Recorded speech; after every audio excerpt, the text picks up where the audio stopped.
Hello, Bronco fans and football fans alike. Welcome to Week 16 pregame between the Denver Broncos and the Los Angeles Chargers. This is Broncos Breakdown. I am your host, Bronco Bill. I hope everyone had a very great Merry Christmas and everybody's staying safe. But it's football week and it's football weekend. And this is against two teams with identical records. For the second time they've met, they've had identical records. The first time they met, they had records of 2-4, and the Chargers were a 3-point favorite in Denver. This time, both teams are 5-9, and you guessed it, Chargers are a 3-point favorite in LA. Both teams are going nowhere, obviously, but there is one slight difference. The Broncos are on a decline. The Chargers are on the upswing. And here's the main reason why. Quarterback. Drew Lock down and Herbert up. Justin Herbert, a rookie, is playing not like a rookie. He's playing like maybe not a first year, I shouldn't say that. He's playing like a second year quarterback. And Drew Lock, who's in his second year, is playing like a rookie. Has no idea what's going on. That being said, kind of wonder why the Chargers are 5-9. Well, the Chargers are 5-9 because they've blown a lot of games in the second half and primarily in the fourth quarter. The reason why the Broncos are 5-9, well, we've already addressed that. Drew Lock. I'll get into that a little bit later in this video. Let me start out with an injury. Philip Lindsay is done for the year. Thank goodness he didn't tear an ACL or anything like that, but he has knee issues and he has ankle issues. And that was evident last game against Buffalo. He didn't run the same way he's ran earlier in the year. So the Broncos decided to shut him down, which is a smart thing to do, and place him on IR. And that means that we're going to get a heavy dose of Melvin Gordon, and we're also probably going to get some spot runs of Freeman.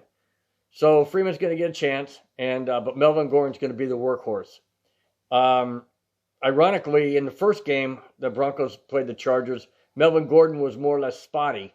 They tried to get him the ball, but it just didn't seem like he was either didn't grasp the offensive plays or the fact that the Chargers were just keying on him. Well, now he's going to be the predominant carrier of the football. So therefore, the Chargers are definitely going to be ready for him. But on the same token, I got a feeling that Melvin Gordon's going to be a little bit more eager and running a lot harder than he did that first meeting. Going back to Philip Lindsay, like I said, he's done for the year. That just adds one more player to the Broncos team that's been decimated by injuries. If the virus wasn't bad enough with the non-bye year that we got, the injuries have been the absolute dagger in the Broncos season. It's not entirely the reason why the Broncos are 5-9, but it's a huge part, and it can't be overlooked.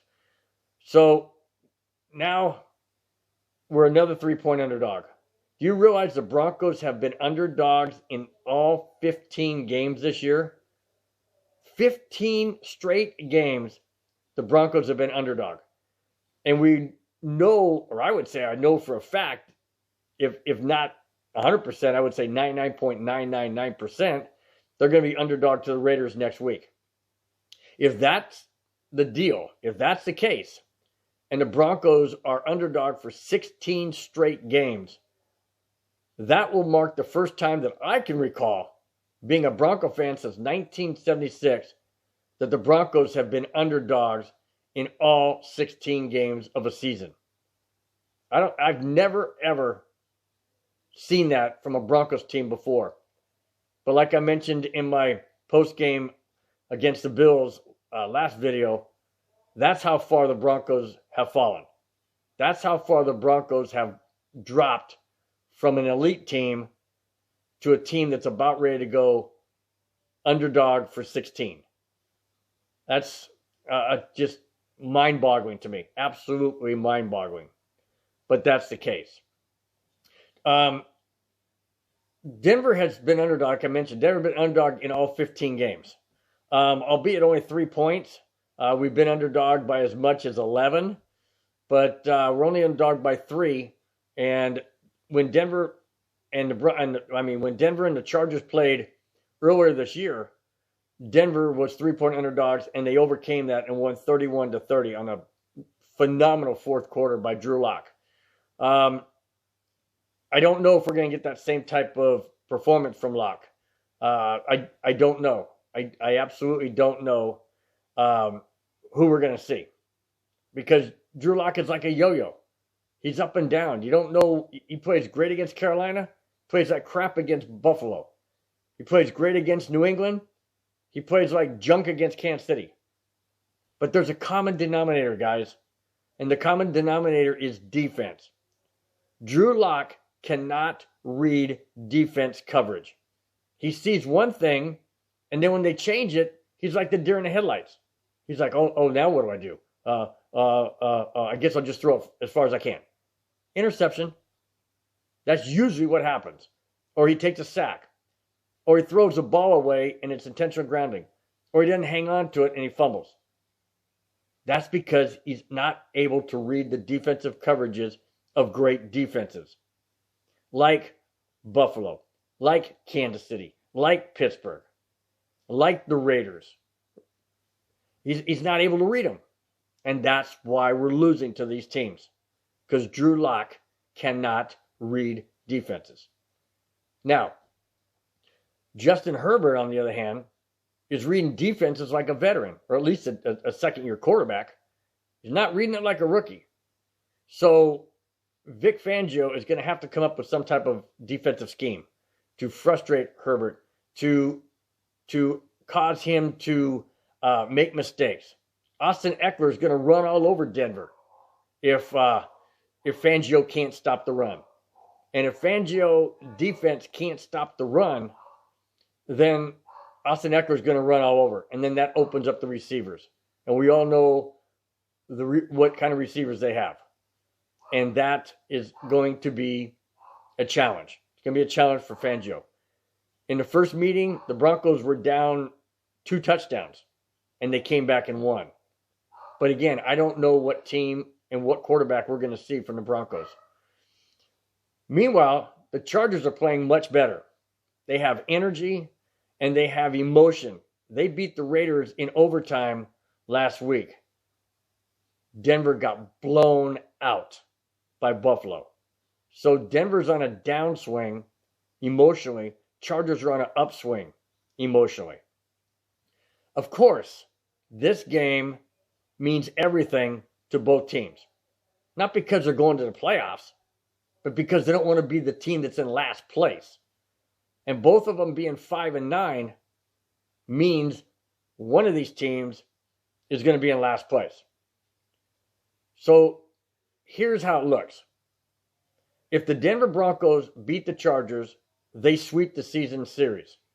So regardless if they lose to the Raiders and the Chargers win and they end up with identical records again, the Broncos will be in third place because of the head-to-head meeting where they would have swept the Chargers. Now flip that, and if the Chargers beat the Broncos and they end up with identical records, then it comes down to a different tiebreaker. Now, if the Chargers beat the Broncos, they jump to 6-9, and Denver falls to 5-10. That means the Broncos would have to beat the Raiders, and the Chargers would have to lose their last game to be tied again. I don't see that happening, guys. If Denver loses to the Chargers, they're going to end up 5-11. Absolutely no doubt about it. They're not going to beat the Raiders. I don't even care. The game is going to be in Denver. I don't care. Doesn't matter. There's no fans there. And the Raiders will beat the Broncos. I'm sorry, guys. I'm jumping ahead into next week's pregame. I get that, but I just have to throw that out there. To me, this is a must game if Denver doesn't want to be in the cellar. However, if Denver goes 5-11, they move up in the draft. And that brings me to this point. Does Denver lose the last 2 games to finish 5-11, move up in the draft, and then mortgage the team, basically, to do whatever it takes to get the number 1 pick, to get I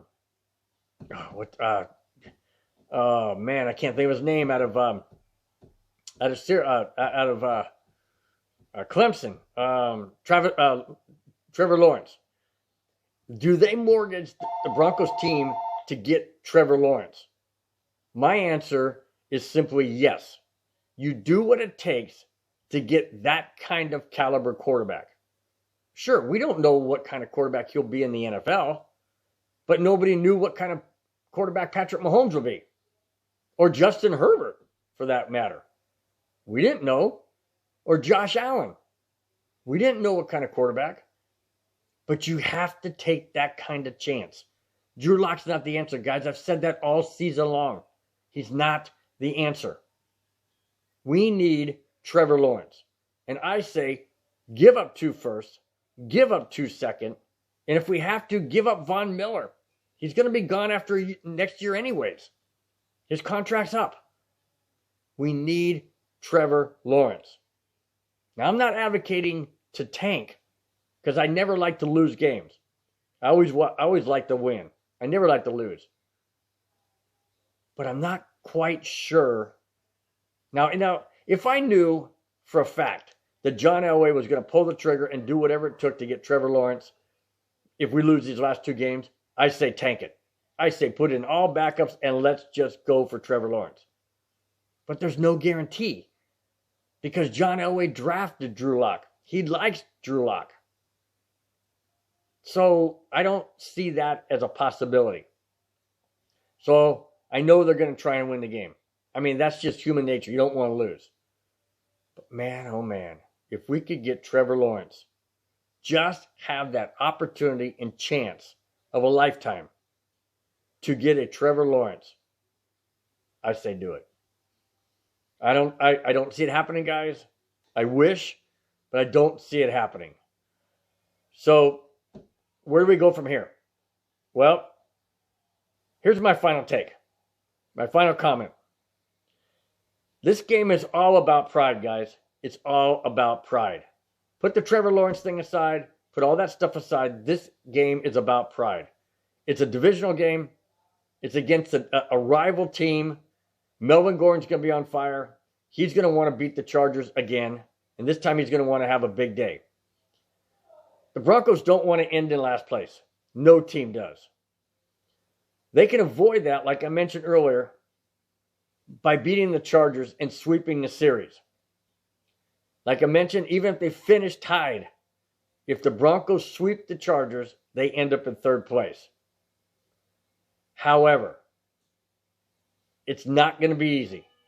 It's not going to be easy, guys. And I hate to say it, but I don't think it's going to happen. I don't think the Broncos are going to beat the Chargers. I don't think the Broncos' passion is there. I don't think the desire is there. I don't think it might be from the coaches and obviously from Elway and Ellis. I don't think the players' heart is really in it other than Melvin Gordon. I really don't think so. And these are the last 2 games for Drew Lock this season. And I'm not sure that he has what it takes to change his stock in this team. We'll find out come tomorrow, come Sunday. So like I said, I don't think it's going to happen. So here's my final take and what I think the score will be. Hate to say it, guys. It hurts a lot because I can't stand the Chargers. But I have the Chargers 30, Denver 16.